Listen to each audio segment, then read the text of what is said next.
Guardians of the Galaxy is another movie to game adaptation that does a pretty good job at, well, not sucking.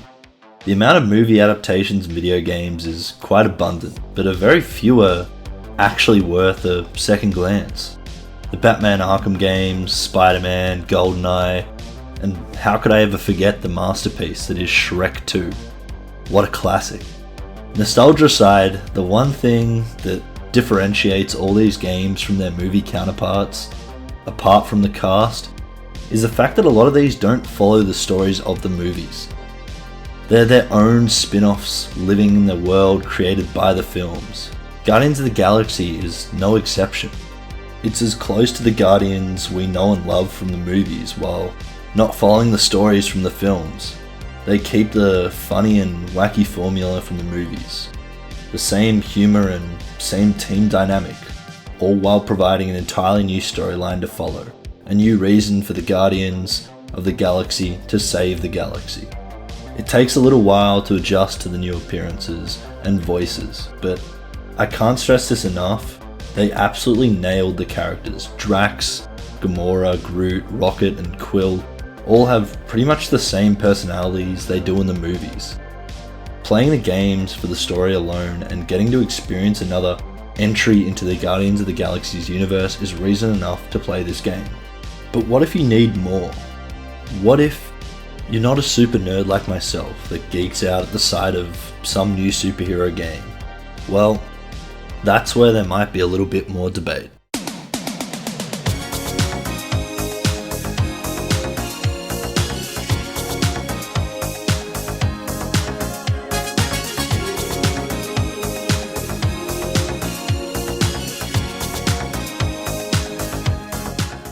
Just a heads up, there will be minor spoilers in the footage you see in the background, mainly just character abilities and environments, nothing too significant. Also, if you could leave a like and subscribe, it would be greatly appreciated, and it would just help motivate me to make more content.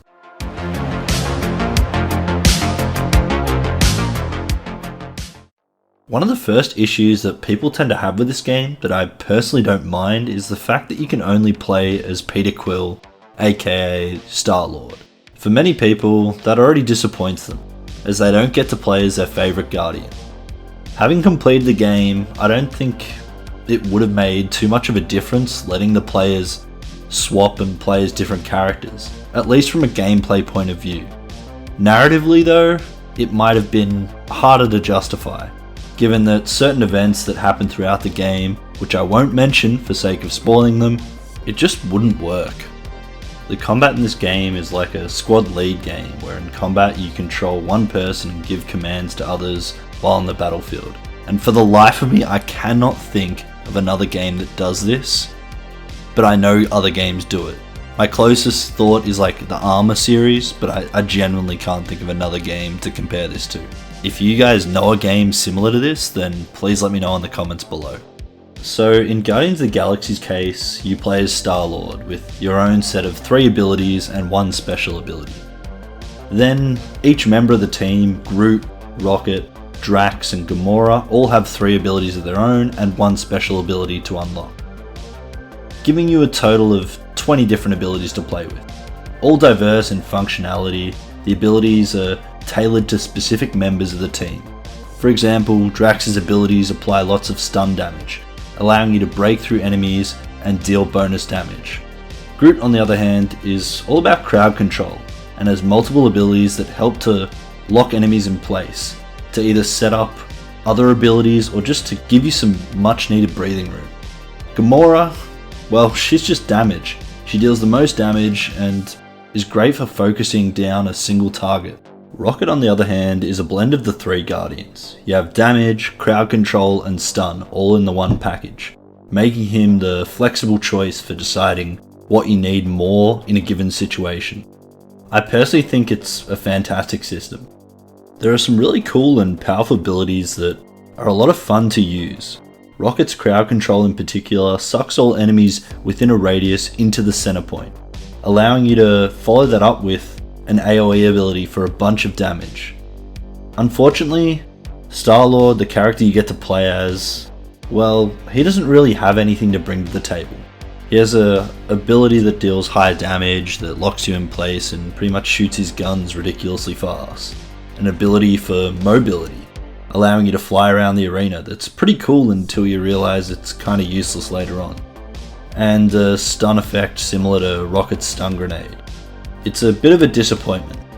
I think there was room to make the player character more interesting or make his abilities link with his fellow teammates for extra effects or damage. I just think there was a missed opportunity here. Another issue that a lot of people had with this game was the sponginess of enemies, saying that they took too much damage and took too long to kill, that the Star-Lord's guns were like pea shooters. But I'd have to disagree.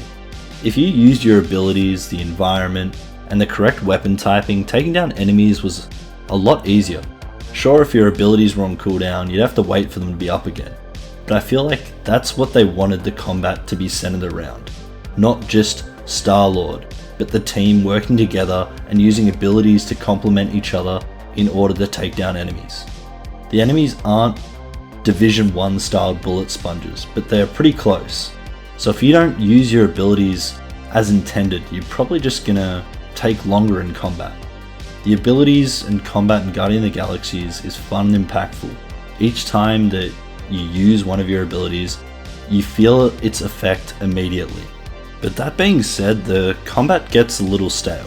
For the most part, you're versing the same enemies or reskins of those enemies, with the only real changes being the environment or new abilities that you've unlocked. It's a shame because the Marvel Universe is so expansive. There was a lot of potential for new and unique enemies. That being said, Guardians of the Galaxy does enough to make it through at least one playthrough, while not feeling too repetitive. There is just enough diversity to make the first playthrough bearable. But I imagine if you plan on going back and playing through the game, maybe to unlock all the achievements, get all the collectibles, it might get a little stale.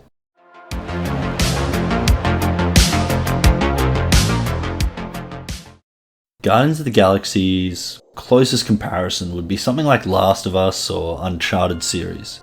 The focus of the game is on the narrative and story at hand, the characters and the stakes. Without spoiling much, the story follows the Guardians as they try to save the galaxy from a supernatural creature with the power to control minds. It's a fabulous story that not only gets you to sympathise with the protagonist Peter Quill, but also the other Guardians.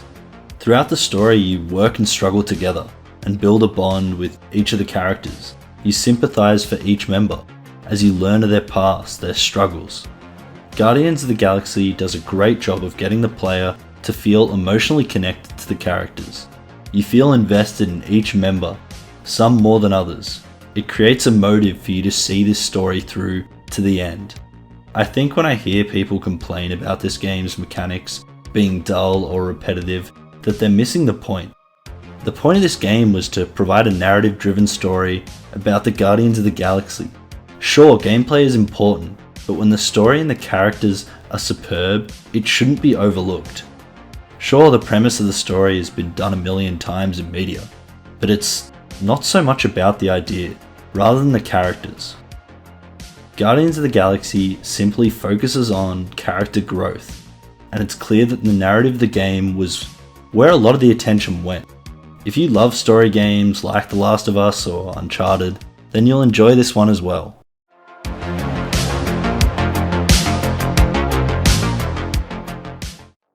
Guardians of the Galaxy does an incredible job of looking the part, from the design of the beautiful worlds to the character designs. Each and everything feels like it belongs in the universe.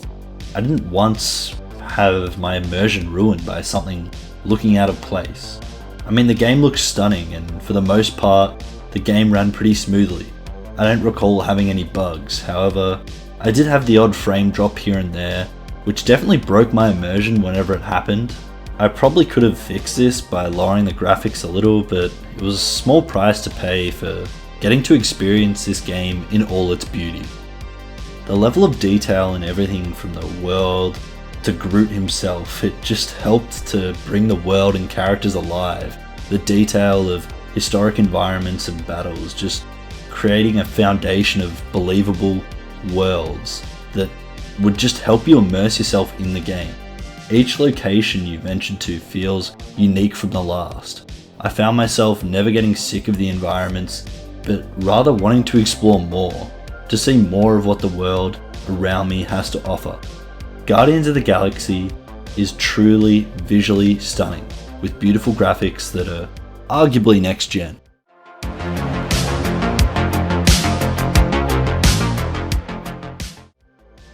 This isn't just a game for the die-hard Marvel fans. It's a slice of the movies with a different topping. It's the same formula we know and love from the movies, except with a new cast and the same Guardians, only with refreshed looks. The combat has a wide range of abilities that diversify the combat enough to avoid it from becoming stale. Sure, if you don't use your abilities as intended or correctly, the enemies in this game can feel a little like bullet sponges. But again, using the right abilities at the right time makes the combat engaging and enjoyable, helping its longevity to last through your entire playthrough. But the combat isn't the focus of the game. The story is. You get to play as Peter Quill, aka Star-Lord, along with his fellow Guardians as they attempt to save the universe from a mind-controlling monster. Nothing original, but where this game's story does catch you is the personal development of each of its characters, the reasons for their actions. The game makes you understand the struggles of each member of the team. The characters are what make the story great. That being said, the visuals also don't disappoint. The worlds are immaculate and beautiful, rich with details, helping to bring them alive and immerse you in the universe of Guardians of the Galaxy.